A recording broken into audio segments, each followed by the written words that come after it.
ओम श्री शक्ति नमः। ओम श्री शक्ति नमः। ओम श्री शक्ति नमः।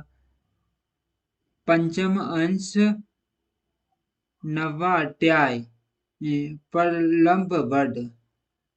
श्री पराशर जी बोले, अपने अनुचरों सहित उस गर्दबासुर के मारे जाने पर वह सुरम्य ताल वन गोप और गोपियों के लिए सुखदायक हो गया।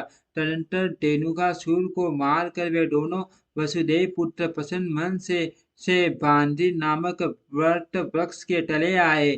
कंधे पर गौ और बांधने की रस्सी डाले और वनमाला वनमाला से विभूषित हुए वे दोनों महात्मा बालक सिंह नाद करते गाते वृक्षों पर चढ़ते दूर तक गौवे चराते तथा उनका नाम लेकर पुकारते हुए नए सींगों वाले बछड़ों के समान सुशोभित हो रहे थे। उन दोनों के वस्त्र कर्म सुनहरी और श्याम रंग से ये रंगे हुए थे। अतः वे इंद्रधनुष युक्त श्वेत और श्याम मेघ के समान जान पड़ते थे। वे समस्त लोकपालों के प्रभु पृथ्वी पर अवतीर्ण होकर नाना प्रकार की लौकिक लीलाओं से परस्पर खेल रहे थे। मनुष्य धर्म में तत्पर रहकर मनुष्यता का सम्मान करते हुए वे मनुष्य जाति के गुणों की क्रीड़ाएं करते हुए वन में विचर रहे थे। वे दोनों महाबली बालक कभी जूलों में झूल कर, कभी परस्पर मल युद्ध कर और कभी पत्थर फेंक कर नाना प्रकार से व्यायाम कर रहे थे। इसी समय उन दोनों खेलते हुए बालकों को उठा ले जाने की इच्छा से प्रलंब नामक दैत्य गोप वेश में अपने को छिपाकर वहां आया।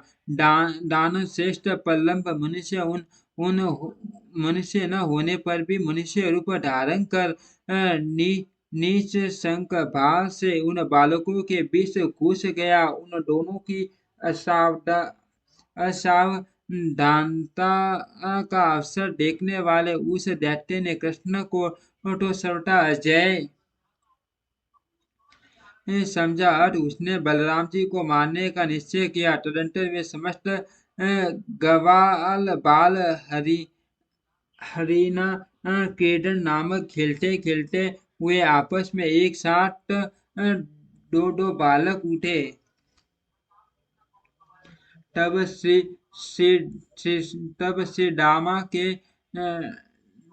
के साथ कृष्णचंद्र पल्लम के साथ बलराम, इसी प्रकार अन्य गोपों के साथ और गवाल बाल होड़ बदलकर उछलते हुए चलने लगे। अंत में श्री कृष्णचंद्र ने श्रीदामा को, बलराम जी ने पल्लम को तथा अन्य कृष्ण पक्षीय गोपों ने अपने प्रतिपक्षियों को हरा दिया। उस खेल में जो बालक हारे थे वे सब जीतने वालों को अपने अपने कंधों पर चढ़ाकर पांडी रवट तक ले जाकर वहां से फिर लौट आए। किंतु प्रलंबासुर अपने कंधे पर बलराम जी को चढ़ाकर चंद्रमा के सहित मेघ के समान अत्यंत वेग से आकाश मंडल को चल दिया। वह दानव श्रेष्ठ रोहिणी नंदन श्री बलभद्र जी को भार को सहन न कर सकने के कारण वर्षाकालीन मेघ के समान बढ़कर अत्यंत स्थूल शरीर वाला हो गया। तब माला और आभूषण धारण किए, ये सिर पर मुकुट पहने, गाड़ी के पहियों के समान भयानक नेत्रों वाले, अपने पाद प्रास से पृथ्वी को कंपायमान करते हुए तथा दग्ध पर्वत के समान आकार वाले उस दैत्य को देखकर उस निर्भय राक्षस के द्वारा ले जाए जाते हुए बलभद्र जी ने कृष्णचंद्र से कहा, भैया कृष्ण, देखो देखो देखो, संजय पूर्वक गोप वेश धारण करने वाले कोई पर्वत के समान माँ का है दैत्य मुझे हरे लिए जाता है। हे मधुसूदन, अब मुझे क्या करना चाहिए, यह बतलाओ। देखो, ये दुरात्मा बड़ी शीघ्रता से दौड़ा जा रहा जा रहा है। श्री पराशर जी बोले, तब रोहिणी नंद के बल वीर्य को जानने वाले महात्मा श्री कृष्णचंद्र ने मधुर मुस्कान से अपने उष्ट संपुट को खोलते हुए उन बलराम जी से कहा। श्री कृष्णचंद्र बोले, हे सर्वात्मन, आप संपूर्ण गोवा पदार्थों में अत्यंत गृह स्वरूप होकर भी यह स्पष्ट मानव भाव क्यों क्यों अवलंबन कर रहे हैं। आप अपने उस स्वरूप का स्मरण कीजिए जो समस्त संसार का कारण तथा कारण का भी पूर्ववर्ती है और प्रलय काल में भी स्थित रहने वाला है। क्या आपको मालूम नहीं है कि आप और मैं दोनों ही इस संसार के एकमात्र कारण हैं और पृथ्वी का भार उतारने के लिए ही मर्त्य लोक में आए हैं। हे अनंत आकाश आपका सिर है, मेघ केश है, पृथ्वी पृथ्वी शरण है, अग्नि मुख है, चंद्रमा मन है, वायु श्वास प्रश्वास है और चारों दिशाएं बाहु है। हे भगवान, आप माँ का हैं, आपके शस्त्र मुख है तथा शस्त्रों हाथ पाव आदि शरीर के भेद हैं। आप शस्त्रों के ब्रावों के आदि कारण हैं।